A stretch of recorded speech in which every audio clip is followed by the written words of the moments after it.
And here is the golden formula for all of you. People would actually prefer a hybrid model where what we call phygital. What do you think about the future of offline education after the pandemic and the boom of online? Every student would directly like to learn from the teacher.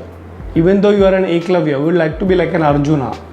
So yes, before the pandemic, everybody was learning face to face. But even during those days, there was something called as online education or correspondence. But let me tell you friends, it was not a great success. People used to still prefer going to a school or a college and learn directly from a teacher. During the pandemic, there was no option but to learn online. But after the pandemic is over, people would actually prefer a hybrid model where what we call phygital, physical plus digital. So given an option, I would like to go and learn from a teacher. But if I don't have the option of the teacher is very far away, I will still prefer online. So it will be a mix of both. So the future of education is that it will be a hybrid model of online plus offline, and everybody can benefit from such a model. How to create bad habits?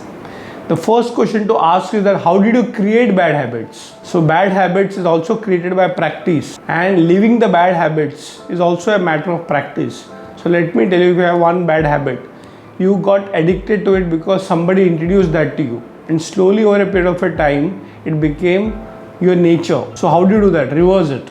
Initially it will be very difficult. So try to form a new habit in place of the bad habit. It will be a struggle. It's like going to a gym. First day, the whole body or muscles will pain. There will be a lot of body cramps, muscle pulls. But the gym teacher knows that it's only a matter of practice. So second, third day onwards, the body starts adjusting to the exercise routine, and the pain will become very normal to you. You will not feel bad about it, and you will see a lot of benefits coming from the regular gymming and exercising. In the same way, if the bad habits has to be broken, first of all take a decision and saying that I will, come what may. 2-3 days there will be a struggle, but over a period of a time you practice it, you will form the new habit and your bad habit will be gone. And here is the golden formula for all of you. Anything that you start, don't leave it for 30 days. 1 month is the formula. If you can do it continuously for 30 days without a single day break, believe me, that good habit will remain with you forever. All the best. How a teenager can contribute in nation development? You are a teenager or a child or a grown-up person, everyone can contribute to nation building. But for that, first you decide how much time and how much effort you can put and in what field. For example, I am speaking on Chanakya. I am writing books on Chanakya. That's my strength and I love to do that.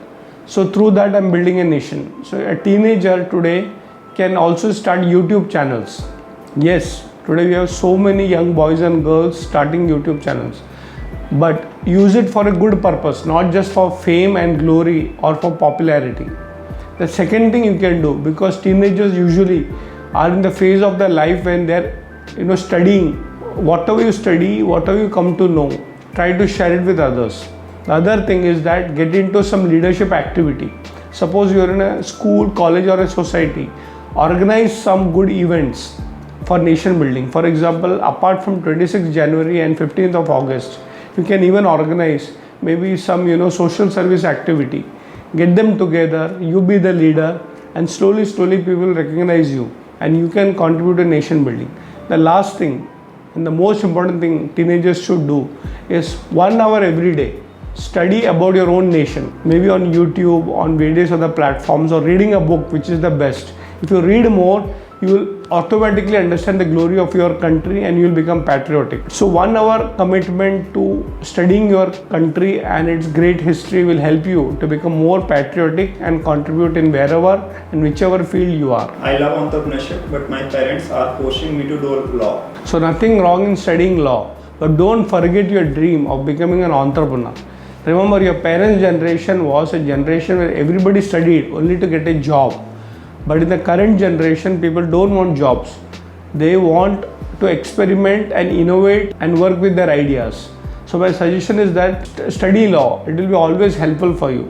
But your entrepreneurial journey is also something that you should pursue, and in the long term you should become a successful entrepreneur. Sir, students are asking what is time management, how to manage time with their studies and things. Remember, if you are a successful person or if you are a failed person, both of them have one thing in common. Both of them have only 24 hours in a day.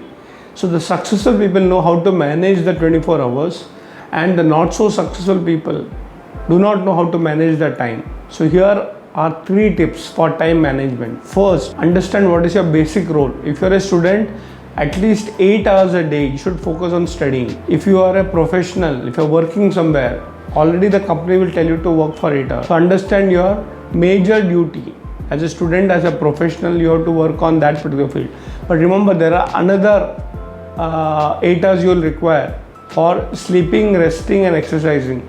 So that is called something for your body, mind and intellect. But the remaining 8 hours is something which is very valuable. So you can learn, you can do courses and you can upgrade yourself, meet the right people. So remember, 2 things are not under your control that you have to do. Rest for the body, mind and intellect, and the second is your professional commitments, or if you are a student, you are studying hours. But the third part of the 8 hours is something that you have to manage, and if you can even spend 1 hour per day out of the 8 hours to build up your skills and develop certain new attributes and attitudes, believe me, you will become successful. Just think about it. Let's say you want to become an author and you are studying and reading books for 1 hour every day. In 1 month, you'll be actually spending 30 hours in the world of books. If you can extend it to 2 hours or 3 hours, 3 into 30 is 90 hours. So you have more knowledge than anybody else. So time management starts with self-discipline. Commit yourself to 1 hour extra per day, and believe me, in the long term, it will become a habit and you will be in the category of successful people, not the failures. Then what is the best time to meditate, and tell me something about meditation? It all depends on the individual. So some people like to meditate in the morning, which is actually advised. In our Indian culture, it is called Brahma Muhurt, the timing between 4 a.m. to 6 a.m. when there is no disturbance. But you know, sometimes you have to be very practical depending on your work schedule. Let's say you are working in the night, you can't meditate 4 o'clock. So my suggestion is that look at the time that is suitable for you. Start with 20 minutes a day and slowly extend it to half an hour and 1 hour every day. But there is one formula you should always remember about meditation, that when you are sitting for meditation, there should be less physical disturbance. So try to find out a right place where there is no sound coming in, there is no disturbance. So balance the right place, right time, and start with 20 minutes but extend it slowly. So once you start meditating, you will slowly develop the whole skill of understanding what is the right thing for you. Follow your own pattern and you will become successful in meditation. They want to travel with you in Kailash, so sir, is there any opportunity to travel with you? 2023, yes, 2023, next year we are going to organize a trip to Kailash Mansarovar. Please join us. Till then you can even travel to 12 Jyotirlingas within India, because Kailash is outside India. It is formally in Tibet today. But you can at least try 2022 this year, go to all the Jyotirlingas. Please Google them. There are 12 beautiful temples, right from Kedarnath in the Himalayas to Rameshwaram in the south. So yes, we will go to Kailash together. We will announce the date as we finalize it. But start with the local Shiva temple, take his blessings. He will take you to the Jyotirlingas and the Kailash Mansarovar. Chanakya के sir गुरु कौन है और चाणक्य को इतनी knowledge कहाँ से आई? पहली बात, चाणक्य के प्रथम गुरु, जो पहले गुरु थे, वो उनके पिताजी थे. वो भी अर्थशास्त्र या पॉलिटिकल साइंस के टीचर थे. बट चाणक्य ने सब गुरुओं से सीखा. वो तक्षशिला विद्यापीठ या यूनिवर्सिटी में खुद एक स्टूडेंट थे और वहाँ पे बहुत सारे गुरु अलग अलग क्षेत्र के, उन्होंने हिस्ट्री पढ़ाई की, इतिहास पढ़ाई किया, उन्होंने केमिस्ट्री की पढ़ाई की, उन्होंने बहुत सारे अलग अलग विद्या प्राप्त किए. और सबसे महत्वपूर्ण बात कि कौटिल्य अर्थशास्त्र पढ़ने से पहले 14 गुरुओं से उन्होंने सीखा, जिन्होंने खुद कौटिल्य अर्थशास्त्र के पहले बहुत सारे अर्थशास्त्र लिखे थे. 2-3 उदाहरण, भीष्म पितामह, वो भी राजनीति के शिक्षक थे. भीष्म और आचार्य, उनसे भी सीखा. नारद मुनि, भीम, और सबसे जो महत्वपूर्ण है शुक्राचार्य और बृहस्पति. तो बहुत सारे गुरु हैं और हम ये चाणक्य से सीख सकते हैं कि सबसे सीखो और अपना खुद लिखो. Learn from everyone and write your own book. That's the secret of Chanakya's learning from everyone and writing his own Arthashastra.